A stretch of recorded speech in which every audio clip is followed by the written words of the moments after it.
Praise the lord. ప్రభువైన యేసుక్రీస్తు నామం పేరట మీ అందరికీ శుభములండి. ఈరోజు మన బైబిల్ ధ్యానంలో సామెతలు 4వ అధ్యాయము 11వ వచనం నుంచి 15 వచనాలు మనం చూద్దాం. జ్ఞాన మార్గము నేను నీకు బోధించి ఉన్నాను, యథార్థ మార్గము నిన్ను నడిపించి ఉన్నాను. నీవు నడుచునప్పుడు నీ అడుగులు ఇరుకున పడదు, నీవు పరిగెత్తినప్పుడు నీ పాదములు త్రొట్టిల్లదు. ఉపదేశమును విడిచిపెట్టక దాన్ని గట్టిగా పట్టుకొనుము, అది నీకు జీవమును గనుక దాన్ని పొంది యుండుము.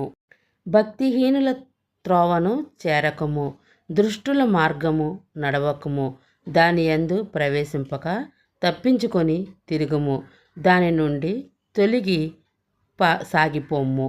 దేవుడు ఏమని చెప్తూ ఉన్నాడంటే, ఆయనే యథార్థమైన మార్గములో మనం నడిపించేవాడు అని, జీవ మార్గమునకు నడిపించేవాడు కూడా ఆయనే అని మనకు చెప్తూ ఉన్నాడు. అంతేకాకుండా భక్తిహీనుల త్రోవలకు మనము వెళ్ళవద్దు అని, అంటే దేవుణ్ణి మనం నమ్ముకున్నాము కాబట్టి మనం ఎన్నడూ కూడా వెనక్కి భక్తిహీనంగా అవిశ్వాసంగా మనం వెనక్కి జారిపోకూడదు అని కూడా మన దేవుడు మనకు చెప్తున్నట్టు మనం చెప్తూ ఉన్నాం. ఈ చిన్న వచనాలు మీ వినికిడిలో ఉంచుకోండి. God bless you.